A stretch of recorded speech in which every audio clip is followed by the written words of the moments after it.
Bien. Muy buenas tardes a todos. ¿Se escucha ya? Sí, yo sí lo escucho. Perfecto. Muchísimas gracias. Bien, pues muy buenas tardes a todos, a todas. El magistrado Gabino Medina, bienvenido. El doctor Cota. Buenas tardes. Carlos Pérez, bienvenido. Mónica. Buenas tardes. ¿No te ves? Sebastián Emilio Pérez. Ahí voy. Vamos a dar inicio a este programa máster ya en su quinta generación. La verdad es que es un programa con el que hemos trabajado ya con mucho tiempo, con mayor experiencia, con mayor solidez. De hecho, dentro de los programas hemos tenido la oportunidad de platicar con el doctor Manuel Atienza, quien es parte también de nuestro instituto, entre otros grandes juristas que estamos trabajando temas relativos a los derechos humanos y por supuesto también en la parte principal de la argumentación. Si no tienen inconveniente, antes de iniciar vamos a estar trabajando varias sesiones. Me gustaría ver la posibilidad de hacer una breve presentación de cada uno de los que vamos a estar en este programa. Entonces, si no tienen objeción, simplemente ubicar si nos pueden confirmar su actividad profesional y, bueno, pues un poco la expectativa, porque al final vamos a recoger ideas si se cumplieron o no estas expectativas desde el inicio de la primera sesión. Empezaría, si no hay inconveniente, señor magistrado, Gabino, si pudieras hacernos una breve presentación, por favor.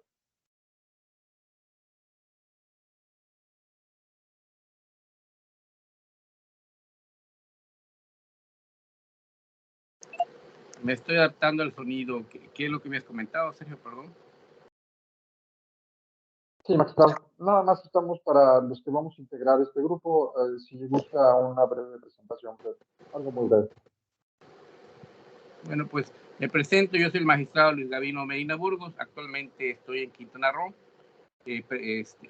a cargo de la primera sala en materia civil, mercantil y familiar en el sistema oral. La verdad es que es un máster muy interesante. La argumentación para nosotros es fundamental para poder emitir nuestras resoluciones de la mejor forma posible, ¿no? Hoy la argumentación juega un papel importante porque no solamente es el conocimiento del derecho, sino poder realizar el razonamiento adecuado de nuestras determinaciones. La verdad me da mucho gusto, y cuando el doctor Sergio Sarmiento, el profesor Sergio Arellano nos invitó, con todo gusto pues nos anotamos para tomar este máster.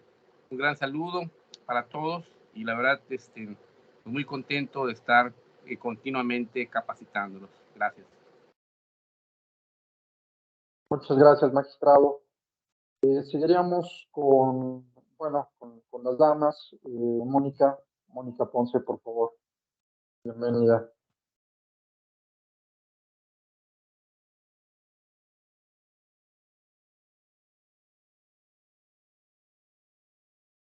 No sé si se escucha, Mónica Ponce.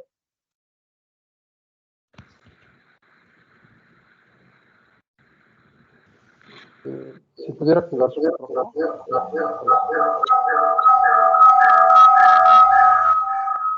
Sí, porque se pega.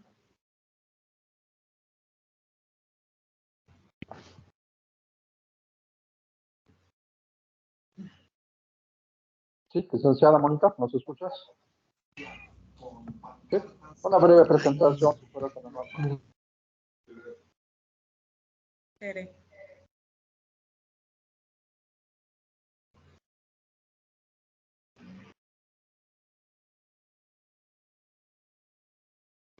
Bueno, mientras tenemos mejor conexión con la licenciada Mónica Ponce. Sí. Héctor Cota, licenciado Héctor Cota. Héctor.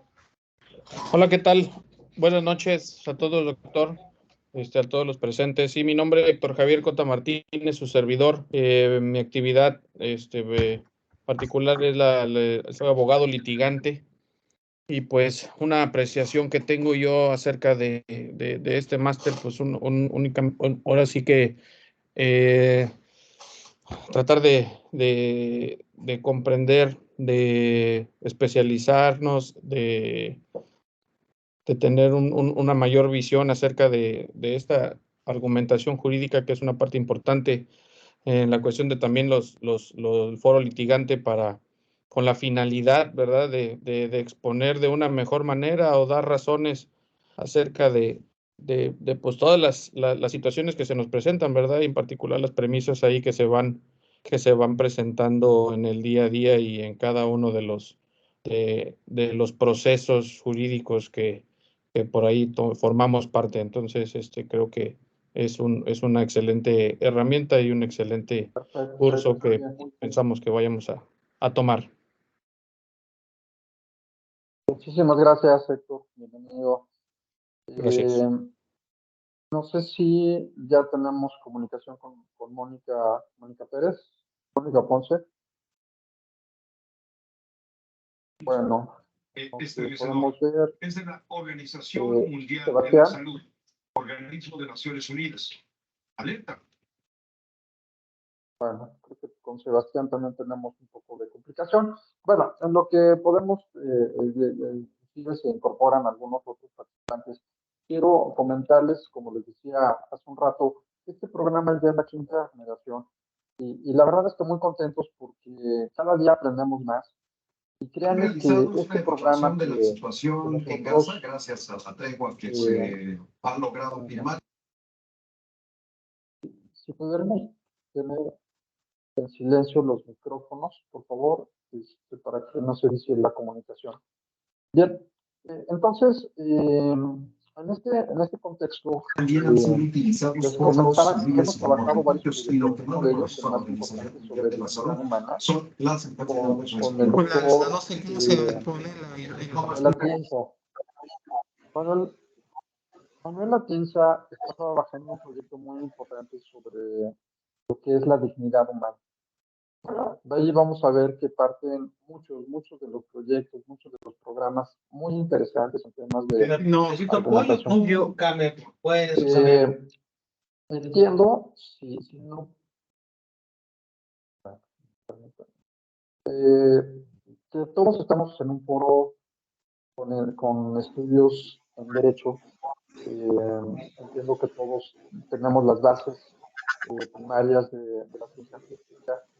Y aquí yo quisiera, vamos a hacerlo muy interactivo. Entonces también les pido por favor que podamos, en la medida de lo posible, recordarles si podemos tener en silencio los micrófonos. Los pueden abrir en el momento que gusten para poder participar, por supuesto. Y dos, en la medida que sea posible también, si pudieran abrir sus cámaras, se los agradecería mucho. Bien, una primera premisa que no es, por lo que significa algo menor, quisiera comentarles una experiencia. He tenido la oportunidad de dar estos temas en más de 56 universidades, ya en varios años que llevamos de carrera docente, y sobre todo en esta parte de la argumentación y los derechos humanos. Me ha tocado, dentro de esta experiencia profesional, académica, impartir los cursos a nivel licenciatura, especialidad, maestría y doctorado.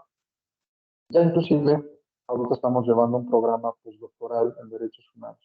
Pero la pregunta es la misma y la respuesta cada día es más complicada.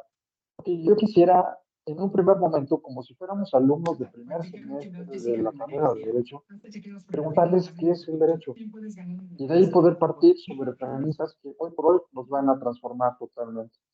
No sé si alguien quisiera dar algún punto de vista sobre una pregunta muy fácil, aparentemente, de algo que hemos estudiado, licenciatura, maestría, a lo mejor un doctorado. ¿De qué es el derecho? ¿Alguien me podría dar alguna idea, por favor? ¿Qué entenderían por derecho? ¿Qué es para ustedes el derecho? ¿Ustedes ejercen el derecho? ¿Qué estudian? ¿Qué abarca? No sé si alguien me puede decir.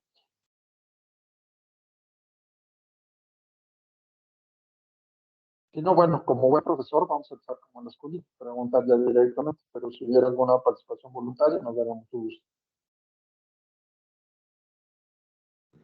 Bien, pues algo muy básico, yo, particular con derecho, un conjunto de normas, ¿verdad? De carácter general que regulan la conducta, que regulan de una persona o de física, moral, pues, el conjunto ahí de normas, ¿no? Que de alguna manera van trazando, van marcando uno o indicando un camino, regulando ese comportamiento, ¿no?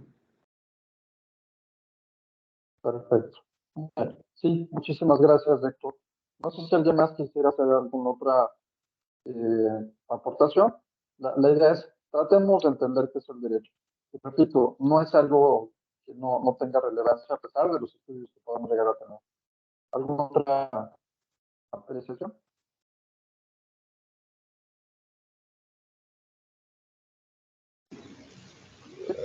Bien. Bueno, adelante.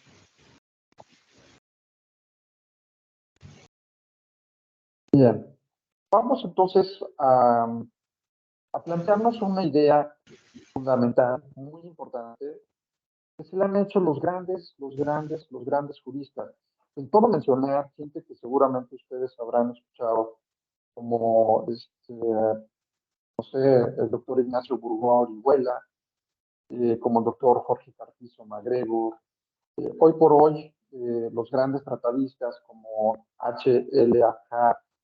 en el caso de Habermas, o en el caso de Chaim Perelman, algunos de los grandes tratadistas, se han preguntado lo mismo. Y aparentemente, como nos decía Héctor, bueno, estamos hablando de normas jurídicas, estamos hablando de reglas que pueden tener una connotación para regular a la sociedad en un tiempo y en un lugar determinado. Bueno, pues quiero decirles que todo eso ya pasó a la historia. Ya ahorita tendríamos que iniciar, tendríamos que volver a derecho partiendo de una premisa totalmente diferente. ¿Por qué? Porque al momento de hablar de normas jurídicas limitaríamos todo lo que tiene que ver con el derecho. Y yo les preguntaría, ¿ustedes creen que el derecho no tiene nada que ver con la justicia? ¿O tiene que ver con lo moral? ¿O tiene que ver con los valores universales? ¿O tiene que ver con los principios? ¿O tienen que ver con cuestiones éticas, morales? Entonces se abre el abanico y es muy complicado. A nivel doctorado, todavía no existe un análisis del nivel doctoral para determinar qué significa justicia. Una pregunta muy sencilla, si se la hiciéramos a Ulpiano, en su clásica definición de la voluntad firme y constante de dar a cada quien lo suyo.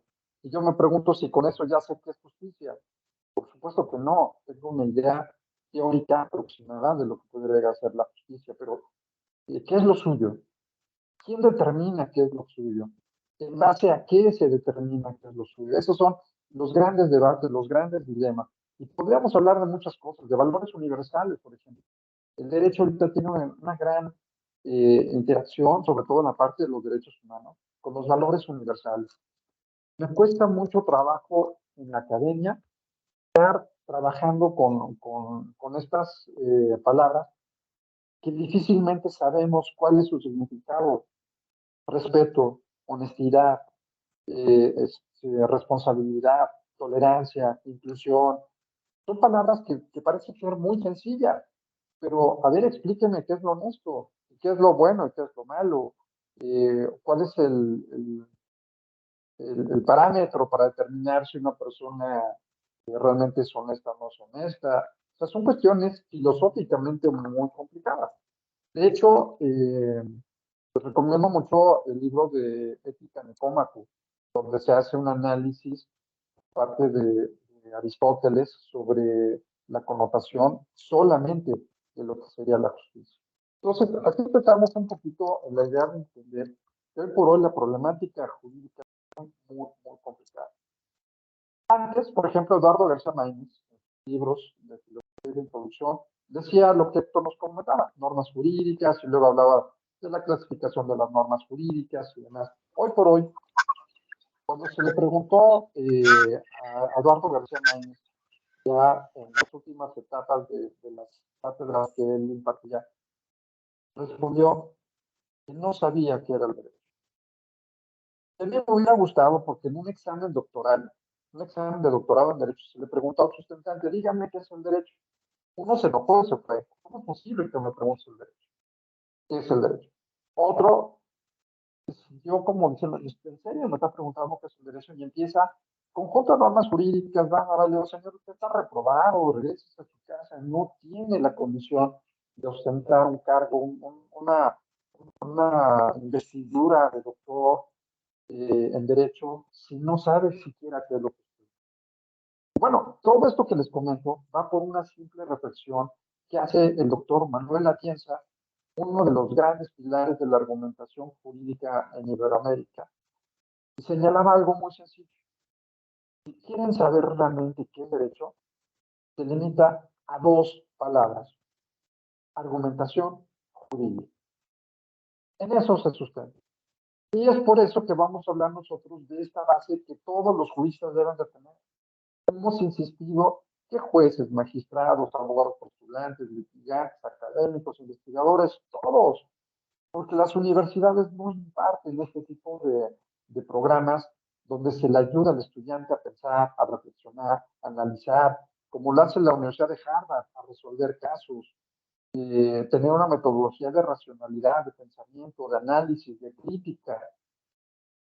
Muchos tuvimos la oportunidad de conocer a grandes maestros, sobre todo de la Universidad Nacional Autónoma de México, donde sus clases eran cátedras, de ahí se les decía catedráticos, ¿no? Es que los catedráticos, bueno, pues que eran sesiones de 50, 60 personas. Claro que eran cátedras, era simplemente un monólogo, porque era imposible interactuar con el docente. Total era la soberbia del profesor, de los catedráticos, que no se les podía cuestionar, que no se les podía interrumpir, que no se les podría criticar en un sentido constructivo, porque olvídense, era una ofensa máxima a un catedrático, que es el que tenía el conocimiento.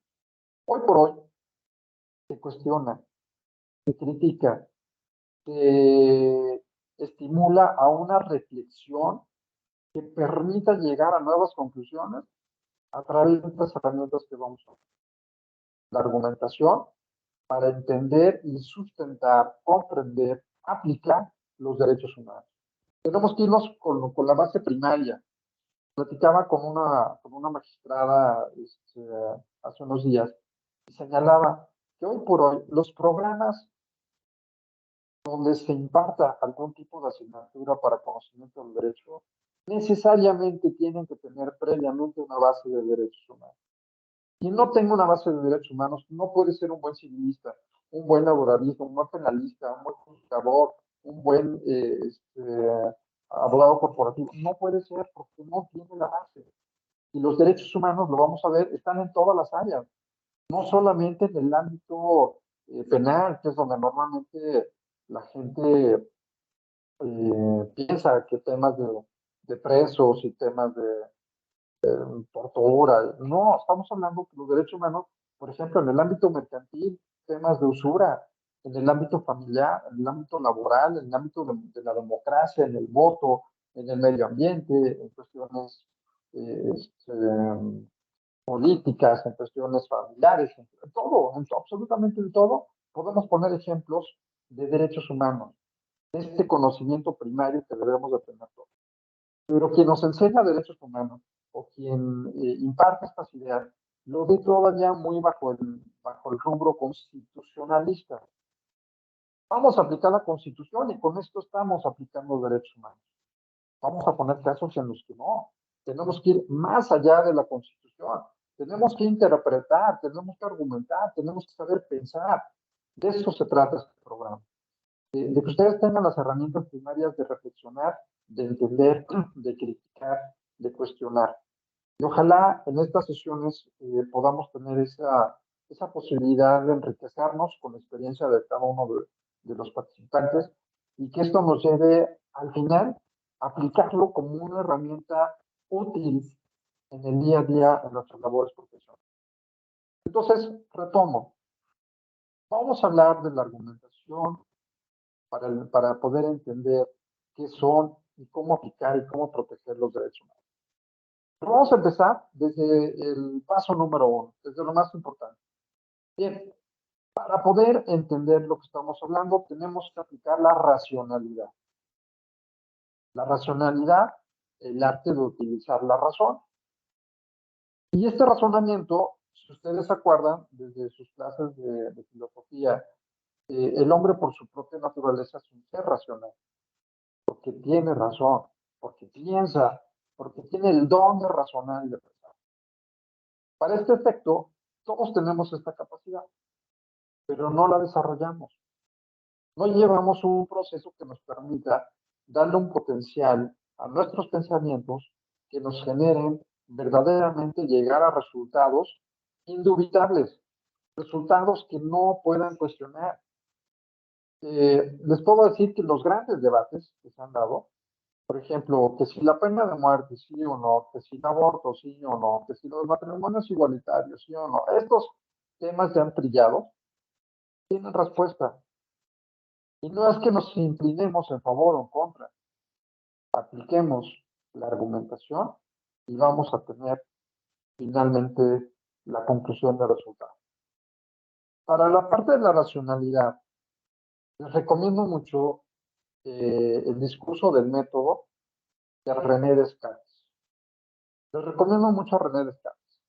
De hecho, tenemos nosotros en el Instituto Interamericano de Investigación y Docencia en Derechos Humanos la cátedra René Descartes, la primera cátedra internacional de derechos humanos, enfocada a la racionalidad. Si ustedes revisan los textos de René Descartes, él tenía una idea de pensamiento muy útil, que es la duda metódica. La duda. Lo que se nos ha comentado lo hemos tomado como una verdad. Yo les preguntaría, a ver, si pudiera ser Emilio, no sé si andas por ahí, Emilio, pudieras prender tu micrófono, Emilio. Por favor, Emilio, si andas por ahí, pudieras hacernos favor de conectarte. Bueno, en lo que vemos si está Fernando. A ver, ¿con quién estamos? ¿Con Fernando o con Emilio?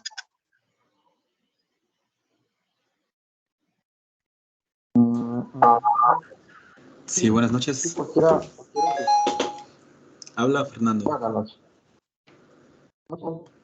Fernando, ok, perfecto. Muchas gracias, Fernando. A ver, Fernando, quisiera hacerte algunas preguntas y que me contestaras lo más efectivamente posible en relación a ideas que se supone nosotros ya tenemos bien estructuradas. ¿Me puedes decir qué es la verdad? ¿Has escuchado la palabra verdad? ¿No? Lo verdadero. ¿Me puedes decir qué es verdad? ¿Qué significa la palabra verdad? Creo que está apagado tu micrófono. Si pudieras conectarlo nuevamente, por favor.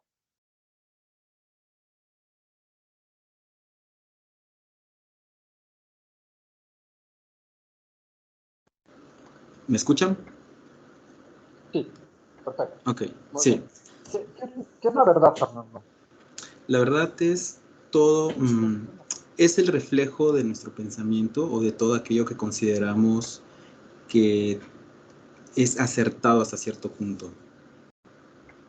Ok. ¿Y qué sería lo acertado? Tú mismo, para irlo desencadenando. ¿Qué es lo acertado? Ok, es aquel, bueno, podríamos decir que lo acertado igual depende de las cuestiones morales de cada persona, ¿no? Porque lo que para mí en un Entonces, momento la dado... verdad, ajá, Sí, la verdad dependería de los circunstancias. ¿Es subjetiva? perdón, casi no lo escuché.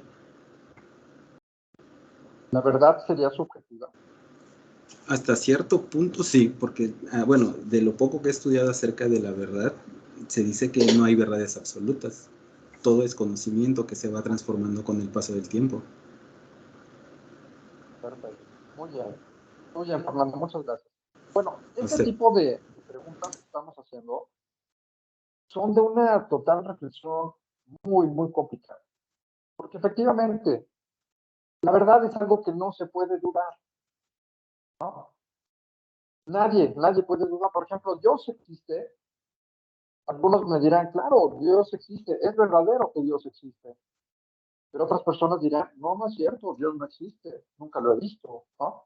¿Qué es lo verdadero? ¿Que realmente existe o que no existe? Empezamos a considerar parámetros que en el ámbito del conocimiento nos generan pues un análisis de saber, bueno, quién tendrá la razón, porque finalmente pues pueden decir a alguien que Dios existe y otros que Dios no existe. Pero bueno, un poco a lo que quiero llegar es que para René Descartes, como se mencionaba hace un momento, él habla de la duda metódica. En la medida que ustedes quieran avanzar en un conocimiento, duden de aquello que se les pueda haber presentado como cierto. ¿A qué me refiero con esto? Por ejemplo, en el caso de la filosofía, tomando en cuenta a Descartes, decía que el hombre es perezoso. Y el hombre es perezoso porque no le gusta pensar. Y nos vamos a la cultura del menor esfuerzo. Y nos dicen, a ver, investiguen sobre tal tema, pues nos vamos a internet o nos buscamos ahí una página o preguntamos, pero no investigamos más allá. Por ejemplo, en la historia, si ustedes hablan con alguien que sepa de historia, van a ver todas las mentiras que se han hecho a través de la historia. No es cierto, nos han inventado muchas cosas. Pero ¿cómo podemos saberlo? Ah, bueno, pues obviamente teniendo un conocimiento. Pero si yo estoy poniendo una suma matemática que todos nos enseñaron, si tiene 1 más 1 es igual a 2, no es cierto, 1 más 1 no son 2. Y hay toda una explicación donde nos pondrían con una serie de variantes para establecer que nos cierran para que no preguntemos, pero es 1.90 y tantos, ¿no? Pero para entender el 1.90 y tantos necesitamos entrar a un conocimiento superior que no todo el mundo quiere llegar. Efectivamente, como decía Fernando hace un momento, lo verdadero puede tener una connotación subjetiva. Por ejemplo, el amor verdadero, como se mencionaba. Bueno, si ustedes aman, por ejemplo, a sus padres, a sus hijos, a su familia, es un amor verdadero y nadie puede dudar de ello, pero es lo que ustedes sienten. Entonces, parte de un sentimiento, eso es una cuestión subjetiva. Pero lo que se habla en una cuestión objetiva son razonamientos que se dan para poder determinar que no hay duda de aquello que se está tratando de entender o de aprender. Entonces, en este supuesto, efectivamente podríamos decir que no hay verdades absolutas, que todo se puede dudar y podríamos investigar y podríamos criticar y podríamos controvertir. Pero luego la filosofía nos dice, no, sí hay verdades absolutas. La única verdad absoluta es que no hay verdades absolutas. Luego entonces, pues sí hay verdades absolutas. ¿Cuál? Una, que no hay verdades absolutas. No sé si queda esto claro, ¿no? O sea, finalmente, lo único verdadero es que no hay nada verdadero. Entonces, esa es la verdad plena a la cual los grandes filósofos han llegado. Pero un poco en esta idea, yo quisiera pedirles que ustedes puedan consultar a René Descartes, que puedan leer el discurso del método, que puedan entender lo que de René Descartes nos habla sobre la duda metódica, para poder entender que la racionalidad humana nos tiene que llevar a un proceso que se va a dividir en 3 facetas. Este cuadrito que estamos viendo ahorita, esa es la base y la clave para poder entender esto. Utilizar la razón a través de la inteligencia y la vamos a partir en 3 rubros importantes. La racionalidad, 1, a partir de una epistemología, 2, de una interpretación y finalmente a lo que queremos llegar, que es la argumentación. Si alguien quiere preguntar algo, si hay alguna duda, por favor, interrúmpanme en el momento que sea sin ningún problema. Si no hay preguntas, supongo que lo que estamos comentando queda claro. Y me gustaría una retroalimentación al final. Preguntaré sobre este mismo contexto para ver si efectivamente ya nos quedó claro esto que tratamos de explicar. ¿Qué es el ADC? Esta es la parte fundamental. Vamos a hablar de la racionalidad del primer punto, que sería la epistemología. La epistemología, episteme, conocimiento, logos, estudio, tratado. Entonces, es el estudio del conocimiento. ¿Cómo llego yo a un conocimiento? ¿De qué manera puedo aprender? ¿De qué manera puedo entender? Les recomiendo mucho, hay un libro que se llama Aprendizaje Significativo, de un autor que se llama David Ausubel con Z y de gran. David Ausubel, Aprendizaje Significativo. Y este tema, aunque no lo crean, nos ayuda mucho, porque es aprender a aprender, ¿no? ¿Cómo puedo aprender a aprender? Leyendo, a lo mejor yendo a una conferencia, a lo mejor viendo artículos, a lo mejor dando clases o en la práctica. Cada quien puede tener diferentes formas de aprender, pero lo importante es aprender a aprender. Y Ausubel nos menciona que mientras pueda yo enganchar el conocimiento a partir de la racionalidad, se me van a quedar las ideas. Y pongo un ejemplo. Lo peor que se puede hacer en enseñanza, sobre todo de las disciplinas sociales, como lo es el derecho, como lo son los derechos humanos, es memorizar teorías y conceptos. A la larga se olvida. Hay instituciones que obligan a los estudiantes a aprenderse de memoria artículos, por ejemplo. ¿Para qué me sirve? Si reforman la ley o la cambian, pues ya no tuvo razón de ser.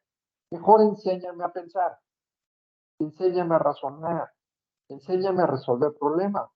Por eso Harvard, siendo la mejor universidad en el mundo de la enseñanza del derecho, lo primero que hace es método de caso.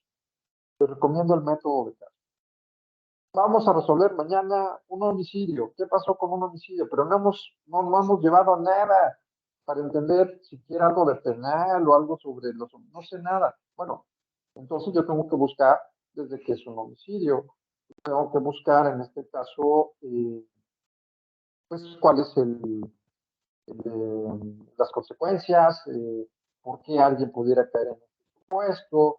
Y entonces me motiva a investigar y me motiva a seguir analizando y seguir reflexionando sobre el punto, ¿no? Entonces, el método de caso, utilizar experiencias, utilizar casos, utilizar alguna idea que me permita poder entender, razonar, pero desde el momento de debatir, de confrontar, de argumentar, de sustentar todas estas ideas. Entonces, la parte epistemológica, que sería la primera, me va a decir, necesitas tener conocimientos mínimos necesarios para poder entender y aplicar lo que sería la parte más complicada, la parte fina, que es la argumentación. Por ejemplo, si yo les preguntara... ¿Qué es un juicio? ¿Alguien me podría contestar qué es un juicio procesalmente hablando?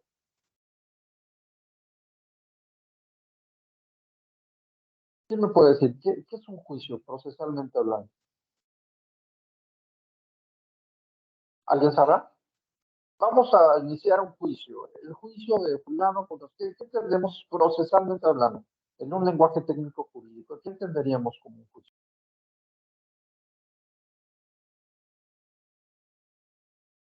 ¿Qué se les ocurre? Sinónimo de demanda, sinónimo de un proceso. Bueno, si nos vamos a lo que nos dice el maestro Cipriano Gómez Lara, de Teoría General del Proceso, nos señalaría que el juicio es la sentencia. ¿Lo está bien? El juicio es la sentencia. ¿Me escuchas, Sergio? Sí. ¿Me escuchas, Sergio? Sí. A ver. Sí, Carlos. Te escuchamos, Carlos. ¿Quieres un concepto de juicio desde el punto de vista procesal? ¿Era tu pregunta? Sí, por favor. Ajá, así es una serie de actos concatenados relacionados entre sí para tratar de llegar a una sentencia. Eso es lo que se debe de entender por el juicio. Okay. Si no me deja mentir aquí el señor magistrado. ¿Sí? Eso es lo que, sí, como procesalista, siempre tenemos que tener bien claro lo que debemos de entender por juicio. Así es. Así es. Muchas gracias, Carlos. Y sobre todo, en una realidad jurídica nos hemos topado, estoy seguro que tanto litigantes como juzgadores, investigadores, académicos, que de repente existen unas grandes lagunas para determinar qué es un juicio, qué es un proceso, qué es una acción, qué es jurisdicción, qué es competencia, cuestiones que son a lo mejor muy elementales, pero que de repente encontramos cada aberración de que confunden una figura procedimiento y proceso, por ejemplo, cosas muy elementales que no saben la diferencia. Esto lo debemos de saber. Yo necesito saber qué es una jurisprudencia, necesito saber cuál es la diferencia entre un código y una ley, necesito saber cuáles los esquemas de supremacía constitucional, bases mínimas. Por eso a mí me asusta cuando veo universidades que dan los títulos en 1 año, 2 años, porque están egresando gente con una cédula profesional, y esos son los que nos queman allá afuera, porque tienen la misma cédula que cualquiera de nosotros, y la gente pues se sorprende porque son personas que no tienen la más mínima idea del conocimiento jurídico. Sin embargo, legalmente pueden ejercer la profesión de abogado o de licenciado en Derecho. Bien, en esta parte epistemológica, ojo, jamás, y esa es una regla de oro, jamás en la parte epistemológica ustedes vayan a considerar una opinión como parte de la construcción de un conocimiento. Si yo ahorita le pregunto a Héctor, oye Héctor, ¿qué opinas del partido de fútbol? Es decir, Héctor, pues sí, me gustó, no me gustó, va, y podemos debatir. ¿Qué partido político? No, pues el PRI, PRD, va. Bueno, son ideas, son respetables, todas son respetables. Pero jamás aferrarse a que un conocimiento subjetivo se va a convertir en una idea defendible para, en este caso, llevar a cabo una argumentación. Dejemos atrás eso. Cuando lleguemos a un límite en el cual vamos a hablar de estos conceptos, vamos a quitar el yo creo, el yo pienso, el yo me imagino, a lo mejor es esto. No, esto es esto, punto. Tenemos que tener esta idea clara y de ahí confrontar ideas. En la enseñanza del derecho, hoy día, he tenido la oportunidad de ser director de 5 facultades de derecho, entre ellas la Universidad de Anáhuac. Me tocó de repente que ahora implementar las estructuras del conocimiento jurídico es al revés. No podemos ir de un conocimiento inductivo a uno deductivo. Esto es del general al particular. Ahorita es al revés. Si ustedes quieren ser buenos juristas, vamos a ir de un conocimiento deductivo para sacar un inductivo. O sea, nos vamos a ir de ideas particulares para generar ideas generales. De eso se trata hoy. Mientras más ideas existan, mientras más sustento exista, vamos a tener una mejor cultura, formación, defensa y protección de los derechos humanos. Entonces, en la parte epistemológica, el conocimiento duro, conocimiento mínimo teórico práctico que debemos de tener. Jamás involucrarnos en temas de opinión, ojo, como un aspecto de construcción de un conocimiento para fines de estos puntos de la racionalidad. Si quedó claro esta primera parte, vámonos a la segunda. Necesariamente, para poder aplicar una adecuada argumentación, necesitamos previamente realizar una visión hermenéutica o también llamada una interpretación. Mónica, no sé si ya sirva tu micrófono, si me pudieras decir qué entenderías por una interpretación.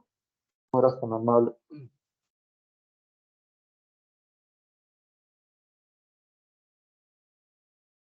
Mónica, no sé si tenemos por aquí. Interpretación. Sebastián, no sé si andes por ahí. Interpretación. ¿Qué significa esta palabra interpretar? O si alguien quisiera dar alguna idea, por favor, interpretar. Para poder entender al derecho, primero tenemos que interpretar. ¿Cuál es la pregunta, perdón? ¿Qué es la interpretación? ¿Qué se entiende por interpretar? Cuando interpretamos, ¿qué estamos haciendo? Bueno, yo creo que es, podemos, sí se escucha, perdón. ¿Se escucha, Sergio? Sí. Yo creo que interpretar es, manifestar nuestra percepción de las cosas, ¿no? de qué es lo que estamos entendiendo respecto a lo que estamos leyendo, qué es lo que sentimos respecto a lo que estamos leyendo, ¿verdad? Entonces, esa es la interpretación que creo yo que es la que tenemos, ¿no? Es qué estás sintiendo en lo que estás leyendo, qué estás entendiendo de lo que estás leyendo, qué estás sintiendo de lo que estás percibiendo, ¿sí? Eso es lo que yo entiendo por interpretación. Perfecto. Perfecto, gracias, Carlos. Seguramente les habrá pasado, porque esto es el día a día en la práctica del conocimiento jurídico, que de repente sabemos que hay un caso, son los mismos hechos, son diferentes personas. De repente un asunto cae en un tribunal y el otro en otro tribunal. Y resulta que el mismo asunto, el juez me dijo que sí y el otro juez me dijo que no. Son los mismos hechos, es la misma situación, es la misma consecuencia jurídica. Lo único que cambian son los nombres de las personas. Y un juez me está diciendo, tienes la razón. Y otro juez me está diciendo, no, no tienes la razón. ¿Qué está pasando aquí? ¿Sería el criterio del juzgador? ¿Sería la interpretación que le dio el juzgador para resolver de una u otra manera? No sé si alguien del Poder Judicial quisiera darnos su experiencia en relación a esto, de que cómo interpretan, en base a qué interpretan. Si es el criterio del señor juez, del señor magistrado, que dijo que sí, y de repente hay otro criterio, de otro juez o de otro magistrado, dice que no. ¿Qué está pasando con la enseñanza, el entendimiento, el razonamiento del derecho? ¿A quién le hago caso? ¿Quién tiene la razón de ellos dos? ¿Cómo explico eso?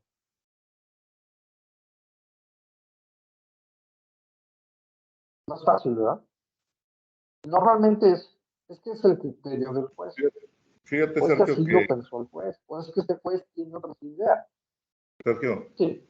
mira, fíjate que estoy Sí, leyendo adelante. ahorita un artículo que se llama La teoría general de la decisión, ¿sí?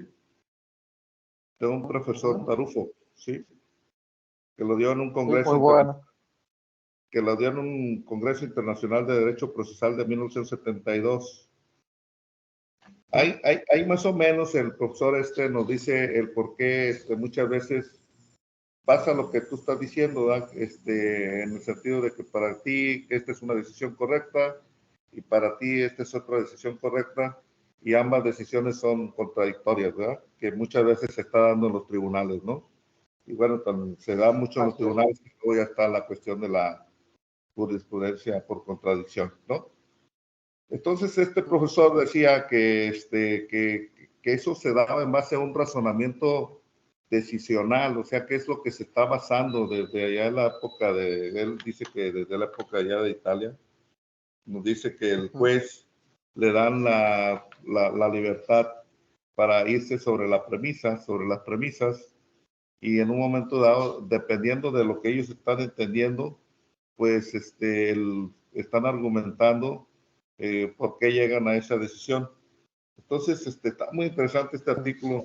Son varios, a ver si luego te lo mando para que lo platiques y lo compartamos entre todos los, ¿cómo se llama? En los participantes, y les va a gustar. Apenas lo vi en una página y lo bajé, y ¿cómo se llama? Y me llama la atención por lo que estás diciendo ahorita, de que este profesor nos explica muy bien, bastante bien, no es que no lo he terminado de leer, incluso dice, hey, tú juez, tienes el poder de decidir, pero tienes la obligación de explicar el por qué y el cómo decidiste así, ¿verdad? Entonces muchas veces, pues, como decía yo, la cuestión de la interpretación de mi percepción que tengo yo respecto del derecho y respecto de los hechos que me están poniendo en mi consideración. Entonces, creo que este le va a servir mucho, nos va a servir mucho a todos los participantes. Se lo voy a hacer valer, se lo voy a hacer, te los comparto para que luego se los compartas a todos nosotros, ¿no? Y a ver si les interesa. Perfecto. Sí, gracias. Muchísimas gracias. Gracias, Carlos. Muchísimas gracias. Sí, muy interesante. Y sobre todo, esto que estamos nosotros analizando, que estamos nosotros presentando, es el pan de todos los días. Es un tema que, la verdad, valdría la pena dedicar tiempo para este análisis tan importante desde el punto de vista de aquello que llamamos la interpretación. Fernando, adelante, te escuchamos. Gracias.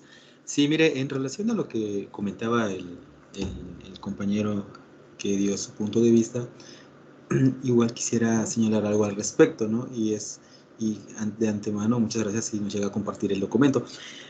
Bueno, lo que viene siendo la interpretación, desde mi punto de vista, es el ejercicio intelectual para darle el significado a algo, ¿no? Ya sea algo que estemos leyendo o cualquier cosa determinada, ¿no? Bueno, ¿a qué voy con esto, no? A lo que comentaba hace un momento en relación a la experiencia de lo que nos ha sucedido en la práctica. Y precisamente en el circuito judicial en el que me encuentro, que es el 27º, tuvimos unos asuntos muy interesantes. ¿Y qué sucedía? Los abogados promovían el juicio especial de desahucio y fundaban su documento basal o su documento fundatorio de la acción venía siendo un convenio transaccional de desocupación y entrega que se estuvieron manejando mucho tiempo por acá. En un primer momento los juicios empezaron a proceder. Llegaban a sala y el criterio en ese entonces de la sala mixta era confirmar las sentencias, ¿no? O sea, decretaban el lanzamiento básicamente. En ese entonces existían dos tribunales colegiados, el primero y el segundo.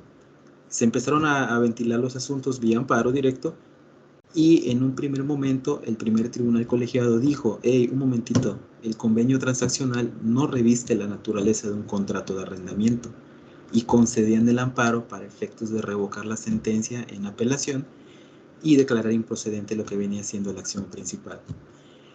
Tuvimos otros asuntos que en el mismo sentido venían y ahora lo pongo a la inversa, ¿no? Decíamos, ok, adoptando lo que viene siendo el criterio federal, vamos a señalar ahora de que el convenio transaccional no reviste la naturaleza de un contrato de arrendamiento, ¿no? Y se empezaron a declarar improcedentes los juicios de desahucio. ¿Qué sucedió? Se ampararon y ahora, como ya no cayeron en el primer tribunal colegiado, sino en el segundo, en función de la interpretación que le daban o el análisis sistemático, ¿qué decía el segundo tribunal en ese entonces? ¿Saben qué?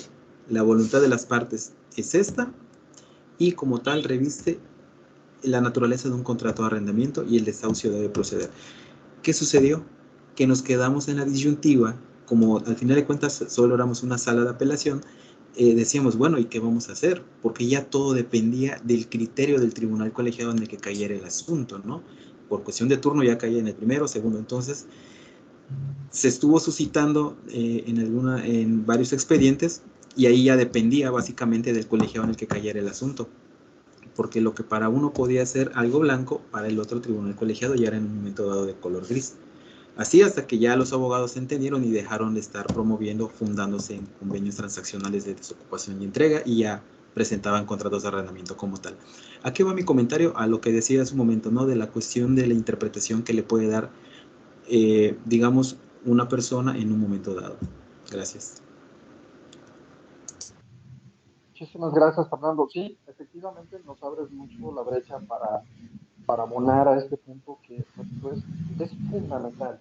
Y lo que normalmente se piensa es que es la facultad discrecional que tenían los juzgadores de decidir entre verde o blanco y dar su punto de vista y sustentar sobre una línea de pensamiento que nada, ojo, nada tiene que ver con la subjetividad, absolutamente nada.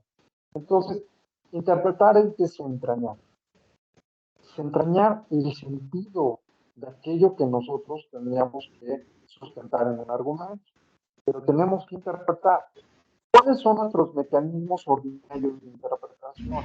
Bueno, pues la ley, ¿no? Hay mecanismos para interpretar la ley, es más, si nos vamos a la jurisprudencia, no me dejarán mentir que la jurisprudencia es interpretación, ¿no? Es interpretación pura. En el caso de lo que está sucediendo en el ámbito de constitucionalidad y convencionalidad, la parte de los tratados internacionales, la parte de la aplicación de la reforma en materia de derechos humanos, todos los esquemas de constitucionalidad, la supremacía, todos los principios que seguramente habrán escuchado y que nosotros, por supuesto, vamos a estar insistiendo. Nos reviste una atención fundamental para poder tener herramientas objetivas para poder llegar posteriormente a una argumentación. Por ejemplo, a lo mejor una pregunta muy simple, muy sencilla. Héctor, no sé si puedas conectar tu micrófono. Héctor, si yo te preguntara en este momento, ¿cuántos poderes constitucionalmente existen en nuestro país? ¿Cuántos me dirías? Perdón, ¿cuál es la pregunta? No escucho. Sí, si te preguntara ahorita, ¿cuántos poderes constitucionalmente existen en nuestro país? ¿Cuántos dirías que hay? Pues 3. 3. ¿Cuáles serían? El ejecutivo, el legislativo y el judicial. Ok, muy bien. Todos están de acuerdo con esto, que constitucionalmente existen 3 poderes, el legislativo y el judicial. ¿Sí? Juristas, abogados, conocedores del derecho, todos estamos de acuerdo. Pues no. Y aquí es donde entramos esta parte interpretativa. Pues no, porque yo no quiero, no me guste. Y les voy a decir por qué no sería un solo poder como nos han, perdón, 3 poderes como nos han mencionado. Si yo me voy a la Constitución Política de los Estados Unidos Mexicanos y puedo leer el artículo 49, entonces si alguien de casualidad me hiciera favor de leerlo, artículo 49 Constitución. Si alguien tuviera a la mano una Constitución, se los agradecería muchísimo. Para salir de dudas, porque vean que no estamos inventando. Y algo tan sencillo, que les aseguro que todos automáticamente contestarían lo que dijo él. 3 poderes, el ejecutivo, el legislativo y el judicial. Constitucionalmente hablando. ¿Sí? Alguien por ahí pudiera, creo que Carlos ya de su tanto está haciéndonos favor de. El artículo 49. Ajá. Sí, 49 constitucional. Claro. El artículo 49. El supremo poder de la Federación se divide para su ejercicio en legislativo, ejecutivo y judicial. Hasta ahí, gracias. ¿Cuántos hay?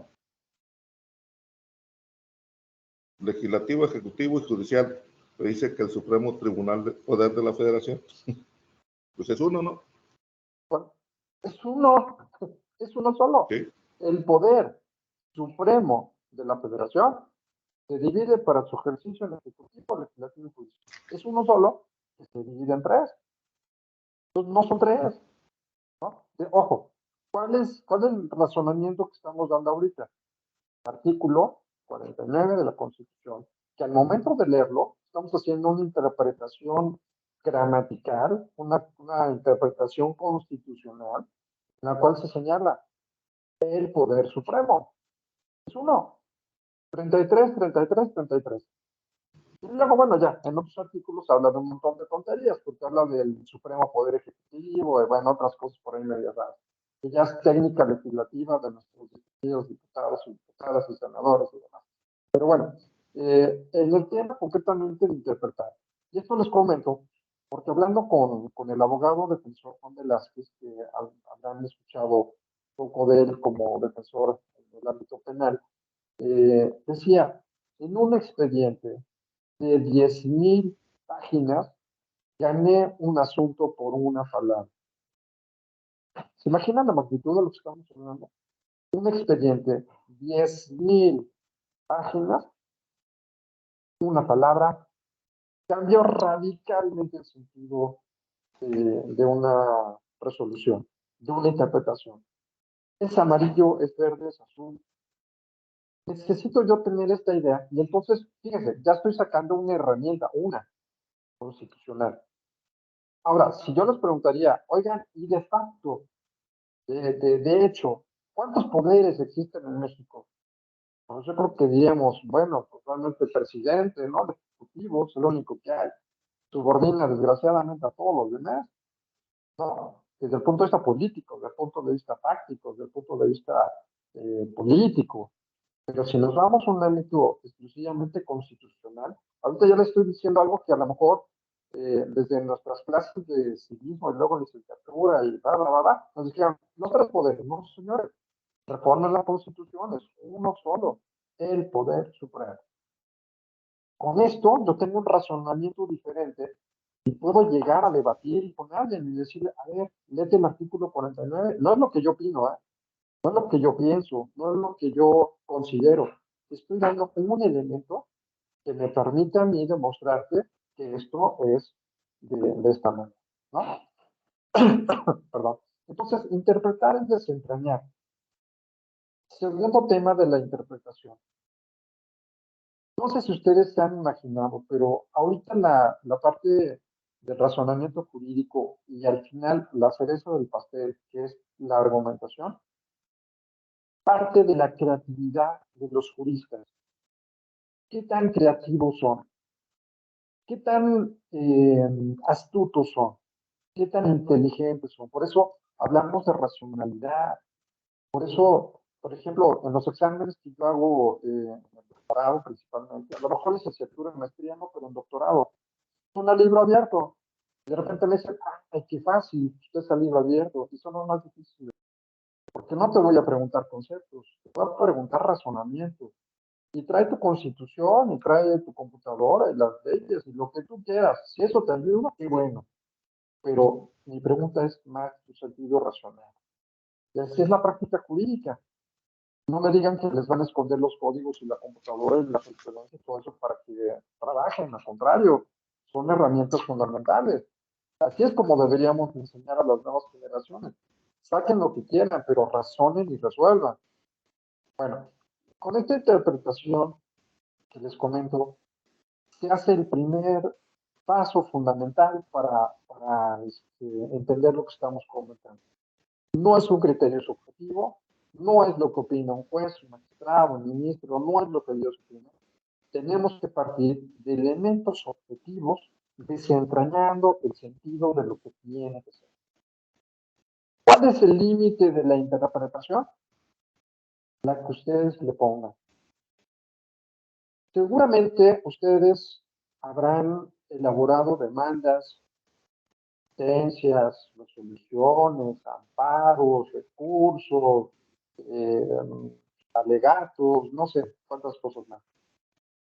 Tendrán la ley, por supuesto, código, ¿no? Ley y código, jurisprudencia, mínimo. Le pondrán por ahí algo de convencionalidad, ojalá. Bueno, ya llevamos 3 por ahí que normalmente se pudieran dar. Pero si yo les hablara y les dijera, oigan, ustedes no, para ganar un asunto, para interpretar un asunto, para tener herramientas importantes, ¿no se les ocurriría tener un argumento, perdón, una interpretación filosófica, una interpretación moral, una interpretación axiológica, una interpretación histórica, una interpretación eh, ética, sociológica?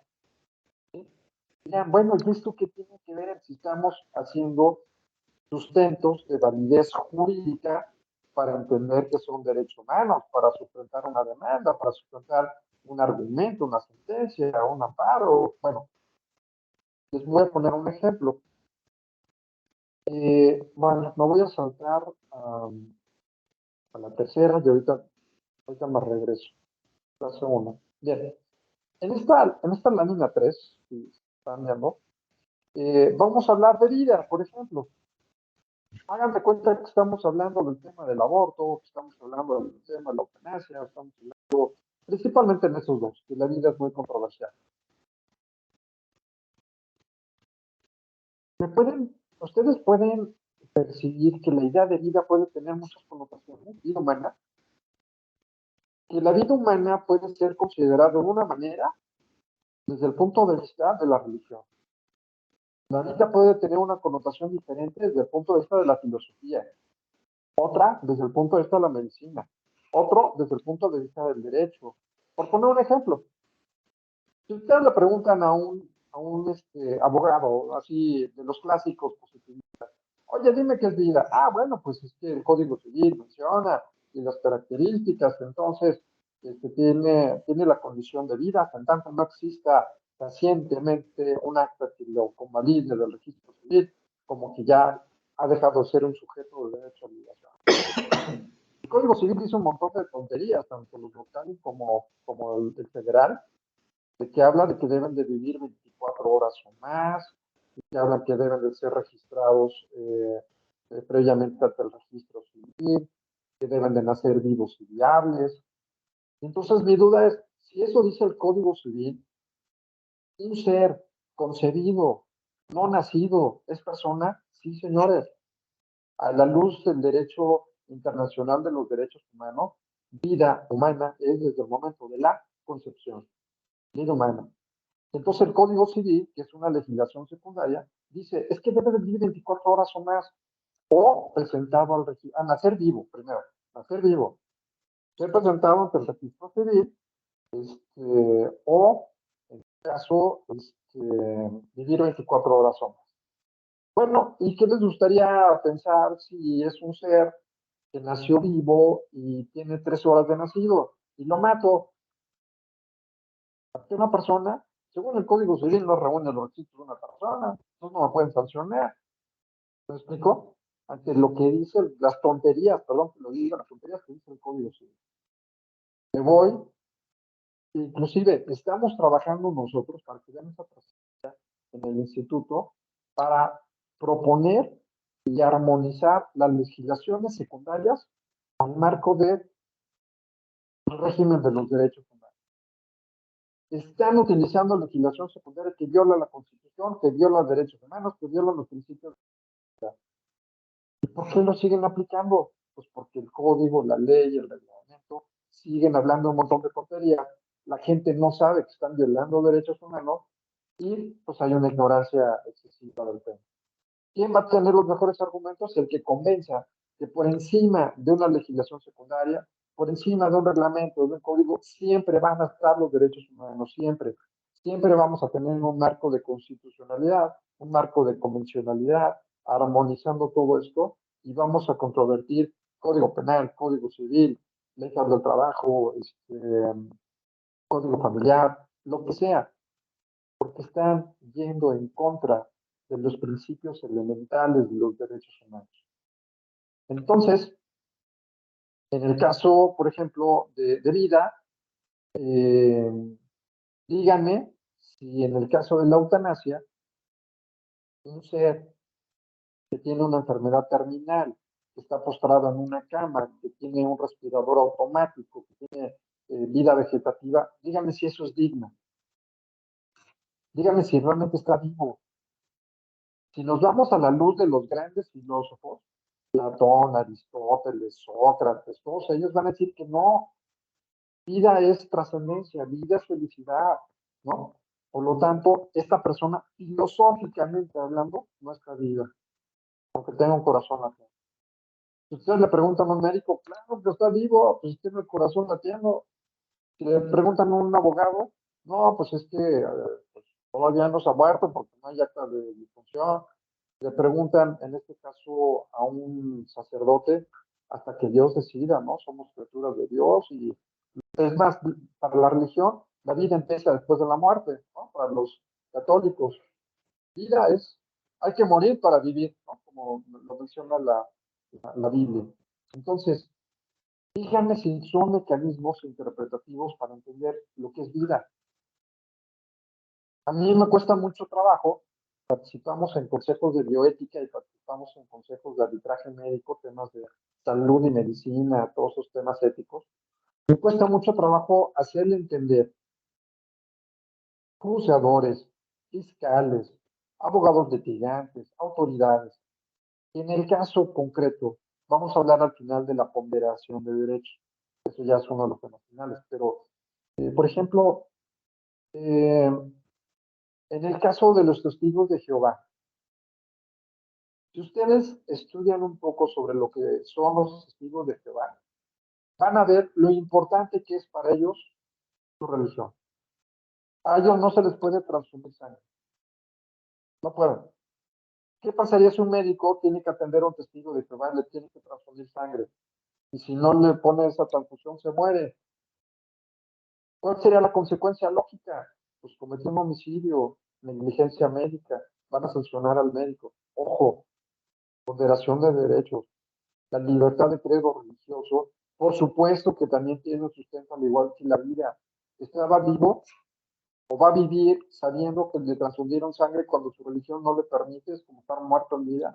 Entonces, si me explico, son temas profundos de análisis donde podemos controvertir que la autoridad está mal. No sé si han escuchado, si no los recomiendo también mucho, el tema de la objeción de conciencia. ¿Alguien lo ha escuchado alguna vez? Objeción de conciencia. Si ya la conocen, qué bueno. Si no la conocen, ojalá puedan leer algo de esto. Objeción de conciencia. Sustentos que se tienen para acreditar que una norma jurídica pueda llegar a estar equivocada. Eso tuvo mucha vigencia ahora con lo del COVID, ¿no? ¿A quién dejamos vivo? Fernando, por ejemplo, ¿sí? Al más viejito, al más joven. Claro. Eso era lo que estaba en tela de duda por parte de los médicos, ¿no? ¿A quién le doy la cama? Si al más viejito que ya tiene 80 años, que ya no tiene nada que hacer, o al más joven que tiene 20, que tiene toda una vida por delante. Esa es una objeción de conciencia. Claro, y sobre todo, como ¿Qué tal? lo comenta Carlos. Sí, claro, claro. Sí, gracias. Y como lo comenta Carlos, nosotros inclusive nos pronunciamos en contra de las reglas bioéticas que se dieron contra el sistema de salud a nivel nacional por esto que comentaba Carlos, donde se cometió un genocidio radical. Y era tan interesante como decir, a ver, en la época crucial de la pandemia, tengo 5 camas y tengo 6 enfermos. Uno no va a tener cama. Y en esta segregación, a quién voy a segregar? ¿A quién voy a...? Ah, pues al más viejito, al que ya tiene muchas enfermedades, al que ya vivió. Bueno, ¿y esa vida no es digna? ¿Vale más la vida de un joven que la vida de un adulto mayor? ¿Quién le pone precio a la vida? Si fuera el padre del médico, lo sacrificaría por el abuelo, ¿no? Entonces, y tomaron hacia conciencia, pues bueno, el joven que iba y el otro ya al hoyo, total, ya vivió, por Dios. Ese tipo de consideraciones se dieron en un genocidio totalmente atroz. Entonces, argumentar, para poder argumentar, es el último paso que vamos a ver, para poder argumentar, necesito tener una buena interpretación filosófica, religiosa, gramatical, analógica. Es más, a través de la poesía, si ustedes se meten al Instituto de Investigaciones Jurídicas de la UNAM, se van a encontrar con artículos de interpretación a través de la poesía. Se dirán, no, pues está muy jalado esto, ¿no? ¿Cómo voy a interpretar a través de un poema? Bueno, y si leen ustedes a Sor Juana, empiezan a decir hombres necios que acusáis a la mujer sin razón, no tendrá un sesgo de feminismo de la mujer y la protección a la mujer, ¿no? No habrán ciertos mensajes de aprendizaje a través de la poesía para interpretar, o una canción, hay conciertos por la paz, ¿no? O un cuadro, los que han tenido la oportunidad de ir al recinto de la Suprema Corte de Justicia, ojalá ya hayan ido, y si no, por favor vayan a la visita guiada, se las dan, nada más la piden por teléfono y les agendan a un grupo al que quieran la visita guiada a la Suprema Corte. Bueno, se van a asombrar de lo artístico del recinto cuando entran a los murales y les explican, mira, esto es libertad, esto es respeto, esto es... ¿no? de otra manera, a través del arte, a través de la pintura. Ese tipo de cosas difícilmente podríamos explicar de una sola manera. Si ustedes quieren ganar un asunto, si ustedes quieren partir de un enfoque diferenciador a otros juristas que se van por la cultura del menor esfuerzo, como decía René Descartes, la cultura del hombre perezoso, que no le gusta pensar, no le gusta ir más allá. Bueno, si aparte de la interpretación, como lo hicimos ahorita, la interpretación constitucional y gramatical de los poderes de la Unión en México. 2. Constitución, artículo 49, y después de ir a los artículos, gramatical, porque él es singular. Hay un solo poder, el poder supremo singular. ¿No? Lógico, podemos decir que también estamos utilizando una interpretación lógica.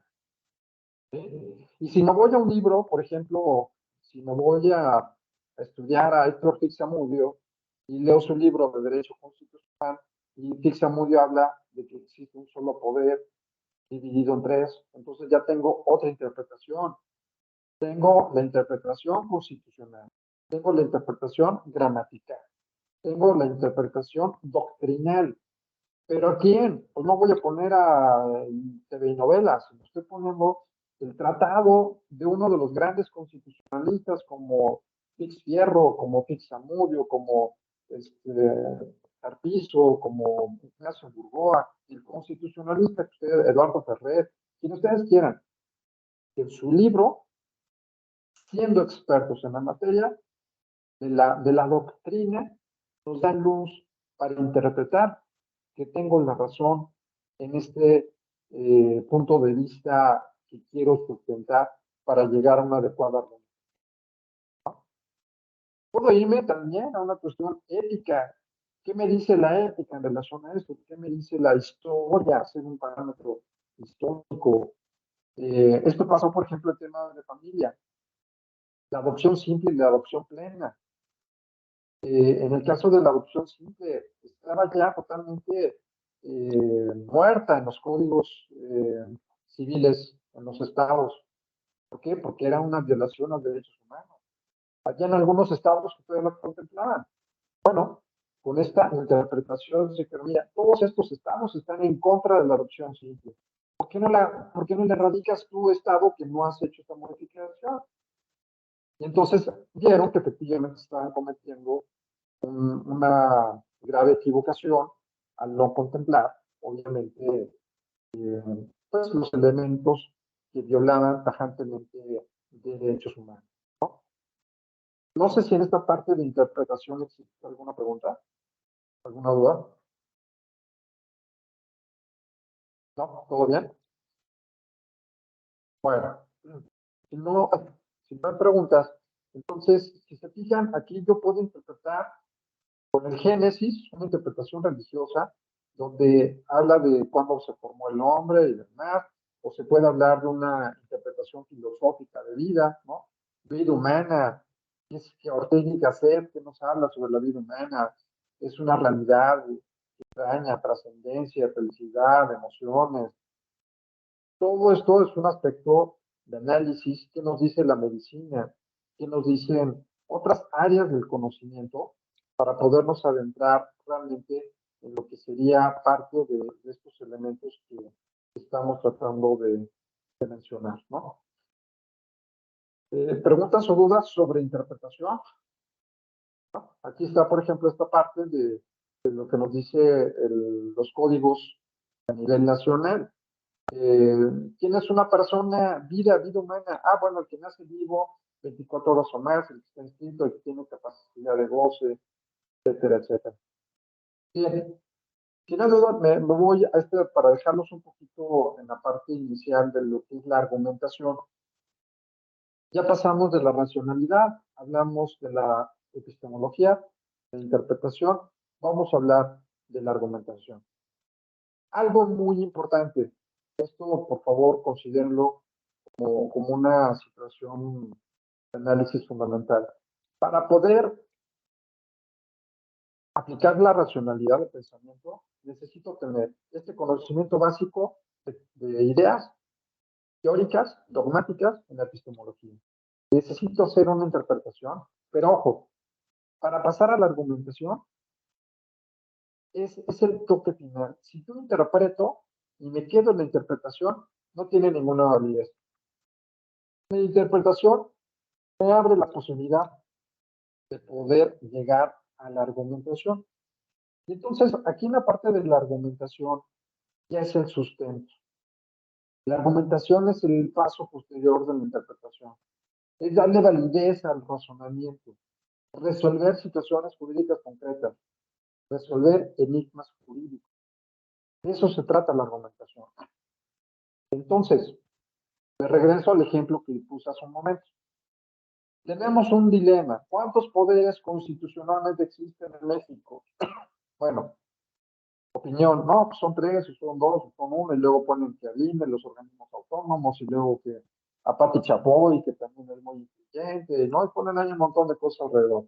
Pero bueno, vamos a decir, vamos a interpretar, vamos a buscar las fuentes, vamos a buscar el conocimiento para poder interpretar. Pero el paso a la argumentación es cuando ya existe el sustento. Pongo un ejemplo de los 3. ¿Cuántos poderes hay? Pues necesito saber qué es un poder constitucional. Ahí entra la parte epistemológica. Interpretación. Me voy a la Constitución, me voy a leer el artículo correspondiente y consulto a un experto. Entonces, interpretación constitucional, gramatical y doctrinal. ¿En dónde paso a la argumentación? Ok. Para que yo pueda tener validez en mi interpretación, me basé, ojo, artículo 49 constitucional, 1. Me basé en el libro de Eduardo Ferran Magrego del Derecho Constitucional 1 de Editorial Tirán. Ok. Entonces ya sé de dónde lo sacaste. De la Constitución. Hacemos un análisis gramatical, nos vamos a nuestras clases de gramática, pronombres, artículos, comas, todo esto, que es la base para entender una frase.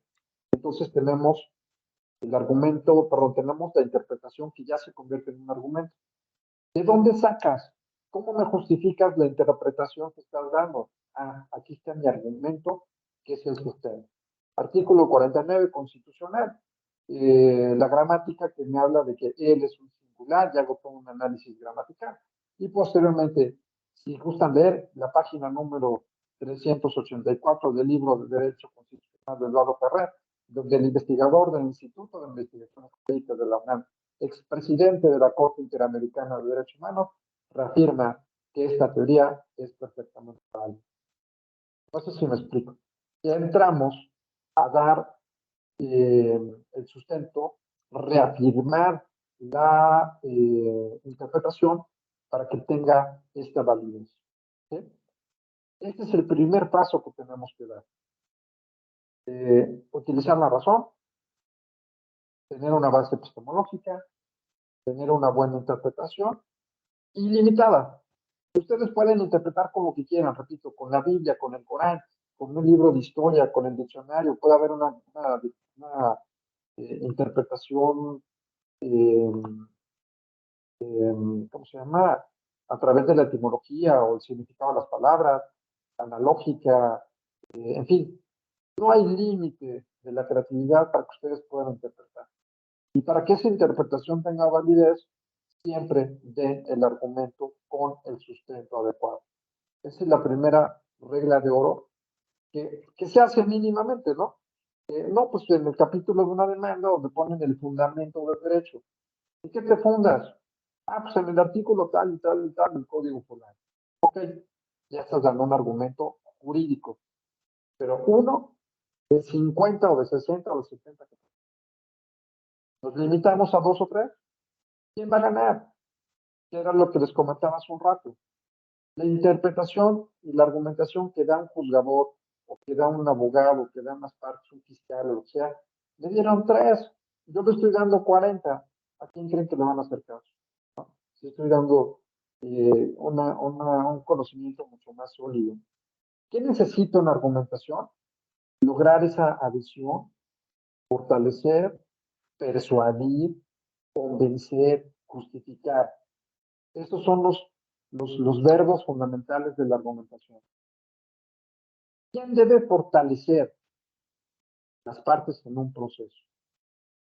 ¿Quién debe persuadir las partes en un proceso? ¿Quién debe convencer? Bueno, convencer o justificar entraría la función jurisdiccional. Un juez, un magistrado, un ministro de la corte, un fiscal, un presidente de una junta de conciliación, un tribunal administrativo, cuando dicte una resolución, tiene que justificar por qué. No es un criterio, no es lo que él piensa, no es lo que él opina. Justifica y dan elementos para decir, ¿por qué lo dejaste libre? ¿O por qué lo culpaste? ¿Por qué le quitaste su casa? ¿O por qué lo exoneraste? ¿Por qué le das la patria potestad a una persona y no a la otra? Dame razonamientos. En la medida de los mejores razonamientos en una buena argumentación, va a tener credibilidad, va a tener legitimidad y va a estar aplicando de manera adecuada al derecho. No es por decir, pues yo soy la autoridad, tengo la facultad discrecional de decir sí o no, y si no te gusta, vete a apelación, ¿no? Ya que arriba el tribunal de alzada resuelve, y luego el otro que resuelva. Cuando se puede tener un buen sustento, partiendo de los elementos de adhesión, fortaleza, persuasión, convencimiento, justificación, que esa es la base fundamental de todo argumento. ¿Cuáles son las grandes barreras que tenemos en la argumentación? Bueno, los sofistas. No sé si les ha pasado que de repente llega alguien que habla muy fuerte y impone. Bueno, la retórica, cuando no se trae un sustento, a lo mejor está invocando una jurisprudencia que ya no está vigente, o está hablando de un artículo que ya fue derogado, o simplemente no tiene la más mínima idea, pero convence. De ahí entran estas barreras. Siempre tener un sustento, no ser ignorante de la materia. Por eso insistir que hay especialidades. Un fiscalista no podría llevar un asunto penal. Tiene la posibilidad, pues sí, tiene una cédula, pero ¿qué va a saber un fiscalista de penal? Lo va a hacer mal. Para eso hay penalistas, para eso hay fiscalistas, para eso hay expertos en familia. En la medida que podamos especializarnos, vamos a erradicar la ignorancia de alguien que puede ser el mejor en su área de expertise, ¿no? La burla, la descalificación, los argumentos de misericordia, estos son muy interesantes. En un juicio oral, donde se pudiera llevar a lo mejor a la esposa y que se ponga a llorar. Bueno, pues como que va a cindrar un poco el resultado, ¿no? O a los hijos, cuando se trate de asuntos de patria potestad, o cuando se trate de una persona que no tenga dinero para un caso de mercantil, no sé, son mecanismos de misericordia para decir, oiga, ¿sabes a quién estás juzgando? O la amenaza disimulada, un argumento de amenaza disimulada. Pero pues mire, yo solamente le informo que si no me firma esto, pues va a tener que realizar tal demanda, tal situación. Disimuladamente estoy amenazando, ¿no? Estoy diciendo, estoy informando lo que va a pasar en el caso de que no se haga de esta manera. No te lo hago de la manera directa, te voy a meter a la cárcel, lo te voy a sancionar, te voy a quitar a tus hijos, no. Pero esto podría suceder en caso de que no hagas esto. Estoy disimulando una amenaza, ¿no? Desde hoy tenemos que generar ideas. Esa es la base fundamental de la argumentación. La idea. De la inducción, era lo que yo les decía, inducción, deducción. Ahorita tenemos que irnos de lo particular a lo general. Generen ideas, puntos de vista que están perfectamente sustentables. Estamos creando una nueva realidad pública a través del razonamiento. Eso es lo de hoy. Los juristas tenemos que pensar, tenemos que resolver casos y cada caso va a ser diferente y cada caso va a tener una realidad jurídica. No hay machotes, no hay formularios. Cada asunto tendrá su particularidad y cada asunto tendrá su complejidad. Y si en este caso a una persona se le concedió la patria potestad y en el otro no, fueron circunstancias de muy diferentes razonamientos, ¿no? Hay que generar este debate. Es fundamental para la argumentación jurídica. Y así nacen los modelos argumentativos. Nosotros vamos a hablar de varios expertos de la argumentación. Manuel Atienza, Robert Alexi, Chaim Perelman, H.L. Hart, Neil McCormick, Theodor Bieber, por mencionar algunos. Stephen Toulmin, que son los grandes expertos en la argumentación, para luego, insisto, concluir con la parte de los derechos humanos. ¿Quién va a ganar? El que tenga los mejores argumentos. Esa es una gran realidad, que logre realmente tener el razonamiento adecuado a través de una adecuada interpretación, una adecuada argumentación. ¿Qué es lo que nos va a hacer ganar? El conocimiento. No hay más. El que sepa más, el que tenga ese don de poder presentar las herramientas necesarias a través de una adecuada argumentación, siempre, créanme, siempre le concederán la razón. Y bueno, dentro de los grandes expertos que les decía, vamos a hacer trabajos de investigación. Les voy a presentar algunos modelos. Ustedes pueden utilizar alguno de estos. La Suprema Corte de Justicia le gusta mucho Robert Alexi. Para hacerles un poquito el esquema, conocen a Miguel Carbonell, que es más común en temas de argumentación jurídica en México, investigador de la UNAM, pero Miguel Carbonell trajo las ideas de Manuel Atienza, maestro. De arriba de Manuel Atienza sustrajo las ideas de Robert Alexi. Entonces, el gurú hoy día mundial es Robert Alexi, su discípulo Manuel Atienza, su discípulo Miguel Carbonell.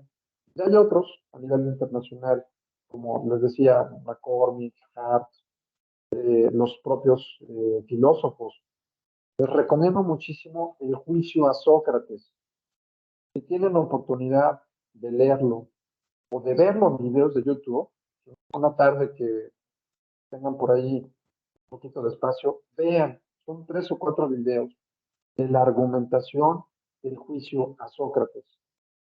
A Sócrates lo condenaron a muerte para beber cicuta, un veneno, por corromper a la sociedad, a los jóvenes, cuando lo único que estaba haciendo es que pudieran pensar. Y los argumentos que da Sócrates pues, son de primer nivel, que hoy día son la base de una adecuada argumentación.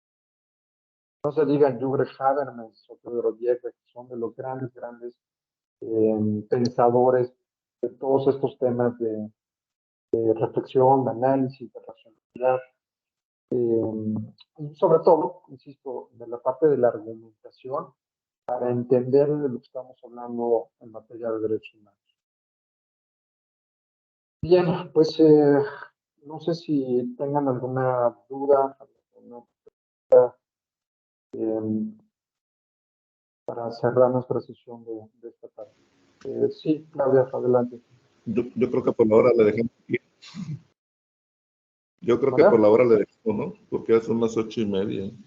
Yo tengo... 8:30, sí. ¿O cuántas van a ser las clases, Sergio? Sí, de 7 a 8:30. Así es. Están programadas. Ok. Muy buena. Terminamos en marzo, sí. Sí, Carlos, adelante. Muchas gracias. No sé si alguien tuviera alguna pregunta, alguna duda. ¿No?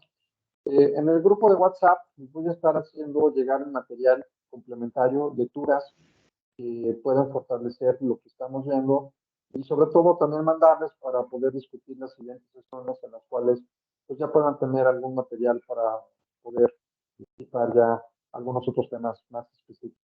¿Sí?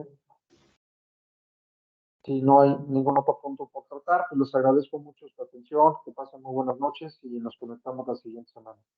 Muchísimas gracias. Gracias a ustedes. Muchas gracias. Saludos. Hasta luego. Gracias. Hasta luego.